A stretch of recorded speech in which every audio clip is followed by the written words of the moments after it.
Alright, what is going on, beautiful people? Welcome back to Microsoft Flight Simulator. It's your boy Blue, and this is a preview and first look at the high performance group Airbus H145 Action Pack, which is a epic upgrade. It comes with completely new HEMS interior with medical equipment, 3D crew, an ejectable stretcher, functional hoist and detachable crew, a high intensity searchlight with steering, zoom, and color filters. Has an all new equipment page on the tablet of the aircraft app. They've added a ton of new features and configurations like a larger radome, snow skis, floats, long skids, short skids, all that stuff is customizable. It also comes with several demo missions, which we will take a look at today, and the ability to hoist anywhere. We'll talk about that in a second. But before we get started, quick disclaimer, this is a preview and none of these features are guaranteed in the public release, so keep that in mind. Alright, I want you guys to meet the crew. As you know, myself here in the right seat, Blue, and on my left is I would trust this man with my life. His name is Steve, so big shout out to him. And on my right shoulder behind me, that is Daniel, and then behind me on my left shoulder, you'll see that is Juan Pablo, aka Juanito. Alright, we have a very basic mission today. We've done this 100 times, but don't slip up. We know what to do. Let's fire this thing up. Alright, as you can see, a bit of a storm has rolled through, but that's okay. We're going to keep doing our thing.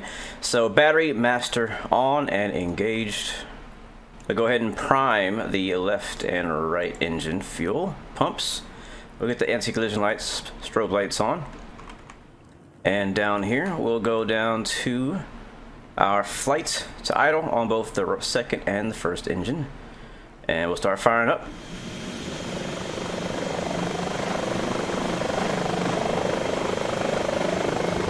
Alright, beautiful. So far so good, and we'll go and pop that over. We'll go up top, we'll get the pedostatic sets, standby batteries, AVO masters, and interior lights. I'm going to switch it actually to the nighttime mode, which is pretty cool.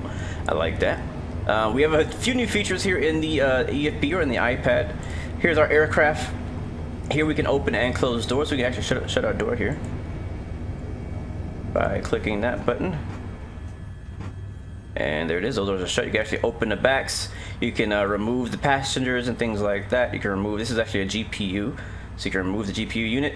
There's an additional person that can sit outside, actually open the doors as well in the back. So we'll leave those closed for now. On the equipment page, you see we have a lot of new options here. So we have a lot of more things, and I'm actually going to explain. We will add the ELT. It's going to be on the back. Here's our hoist. We have this guy. We don't need it, so we'll leave it off. We have this one down here. If it's blue, it's there. If it's not, then it's not. And we'll go with this version. You also have safety patches there and some different versions for radomes. I don't think external hook is something you can change right now. Down here we have different snow skids and long skids, short skids. We're actually going to turn off the snow skid. In this version that I'm using, this is actually not working, so we'll just use the long skid variant. And over into our options, we have all of our options here. I think most of this is still the same. And in our setup, you can change between realistic and different modes for gameplay, depending on your style. You can also do a quick start by hitting ready for takeoff here, or code in dark. Alright, back to the iPad, and you see we have our Navigraph here. We have a little nav map, Neopad. I'll let you guys go through and look at all that on your own. What we are focusing on today is the missions. So to get to the missions, here on the home page of the iPad, you click on Maps. After you click on Maps, you click on Mission Menu. In here is where you'll find your missions. So we have no missions selected right now. We have Seattle Car Crash Mission 1, Seattle Motorcycle Crash Rescue 1, and Seattle Renton Test Hoist to Hospital. That's what we're going to be doing first. You also can do hoist operations anywhere, and yes, it works. It's really cool, actually. So for starters, we'll click on that. Now it's going to tell us a few things that we need to do to actually complete this mission, as well as on the map here. We'll click on mission. There we go. That's out of the way.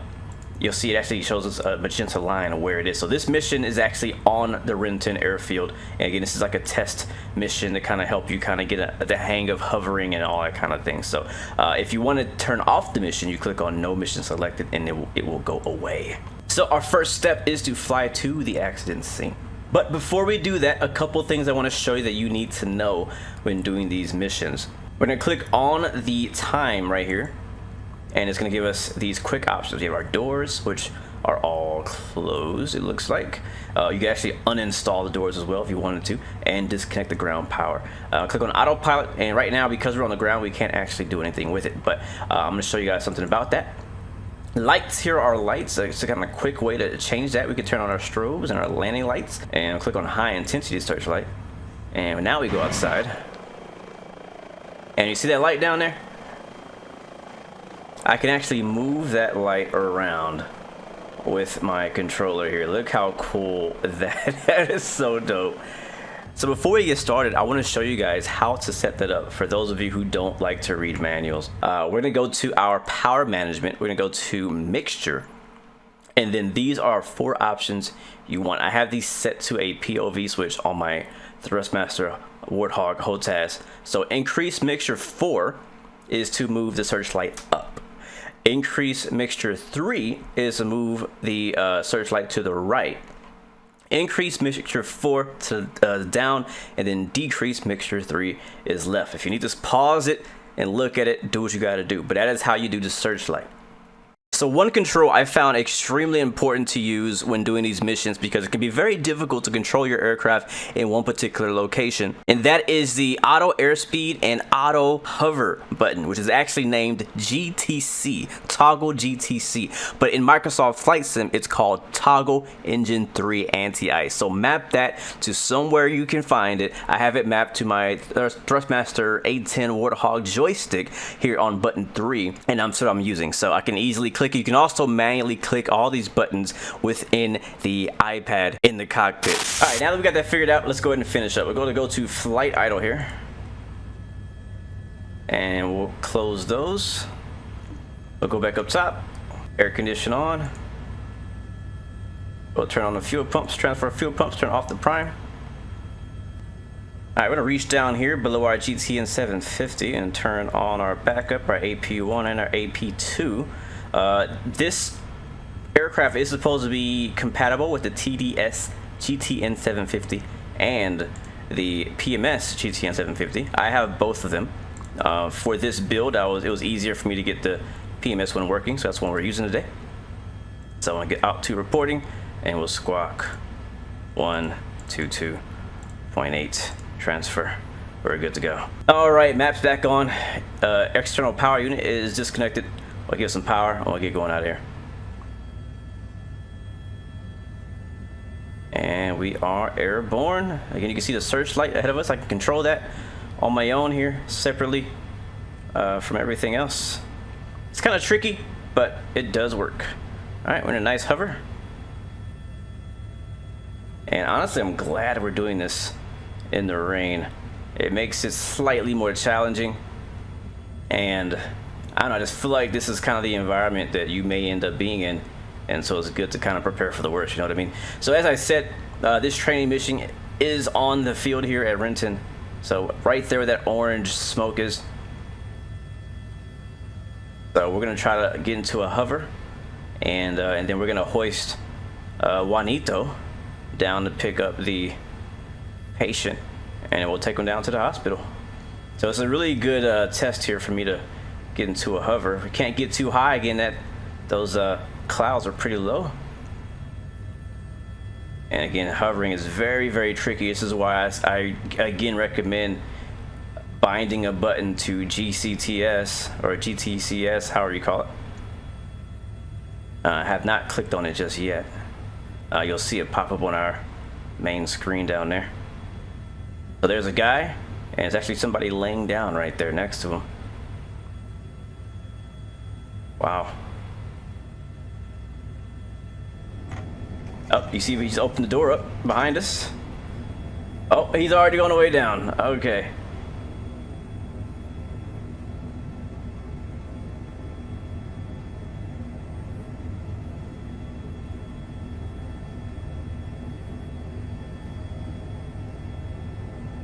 Oh, this is hard. Oh, this is difficult. Oh my God. I'm not making this any easier for myself. So I think he got down. So you don't have to be perfect. Our guy Juanito is on the ground. So basically, after you drop him off, I didn't do too good of a job, but after you drop him off, you can kind of stay in the area. You can leave, you can come back to pick them up. And I guess I got close enough to do our thing here.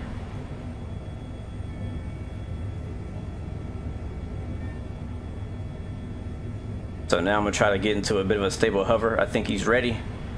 I don't know if he needs to give us a thumbs up or something, who knows. I'm gonna try to go into the hover mode here by clicking the hover, automatic hover button here. I think I have to double click it. Yep, there it is. We're in automatic hover. And I'm gonna take the searchlight and try to move it over there. And soon, there, he should drop the hook. That is freaking sweet. All right, so they're ready to go down here, and the hook should be on its way down to pick up the patient. And I just think the modeling is just really good. It's really cool. I mean, you got a guy down here. Before we arrived, he was actually waving his hands over there, which is pretty sweet. Fire truck here. And we're not that high, but pretty high up there. We should be getting the hook here any minute.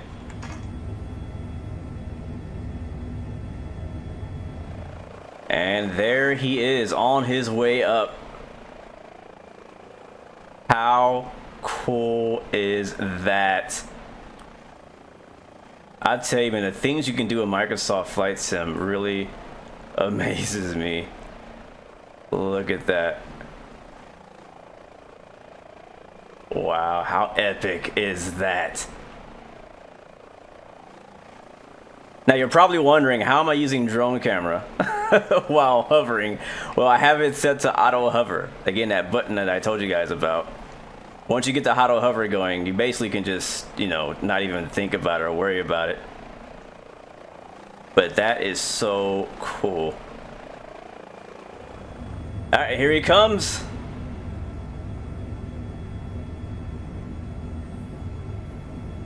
There it is. All right, the door's shut. Let's turn off auto hover and head to the hospital. And you can see there's a pink line showing us that the hospital is directly ahead of us. So we'll just kind of give it some side click forward and start rolling forward on the way out of Renton. And those rain effects looking gorgeous on the windshield. But yes, please let me know what you guys think in the comments. I mean, it's just incredible what people are able to kind of engineer in Microsoft Flight Sim. Just imagine the possibilities, the things you can do. It's like, if you can do that, what else can they come up with? But this is the exact type of helicopter stuff I'm into. You know, I love doing the sightseeing. I've mentioned this before, but I absolutely love being able to do these type of missions, and I feel like this is just a start. But we're heading forward, as you said earlier. It's overcast to 500 feet. I think I have eyes on the snow, or sorry, on the smoke up ahead. I believe that's it. We'll be looking for a hospital to land on a helipad and deliver the patient, and then hopefully they can get them over to where they need to go. Now, this helicopter is pretty amazing. This it's like a flying intensive care unit. I mean, all the stuff they have in the back is just incredible. And here we go. So we'll get slowed up, staying nice and low out of the clouds. Visibility is about 7 miles. We don't necessarily need the searchlight anymore, so I can turn it off, but I need to map a button for toggling it on and on. There is the hospital right there. And for those of you who are familiar with the area, you may know the name of the hospital, so definitely let me know, because I do not. I'll be very careful here not to make too sudden of movements, because we do have a patient in the back that could be critical condition. So I was going to kind of circle it to kind of get my speed back. Here, there's my dog.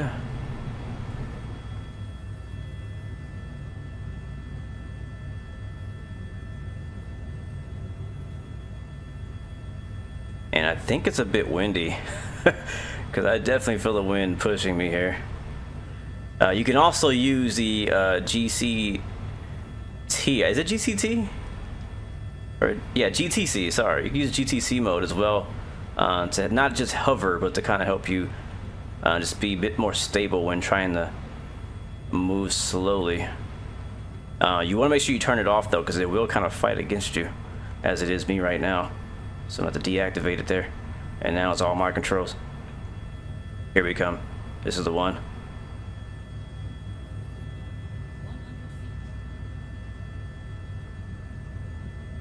I stopped a little short there. I am not the best helicopter pilot, but I'm trying. And down we go. It wasn't soft, but we did it. Alright, to finish the mission, it is required to go down here and switch your engines to flight idle. So we'll remove the covers on both engines and set them to flight idle. Don't turn them off, just flight idle. And that will activate the crew to go ahead and move the patient.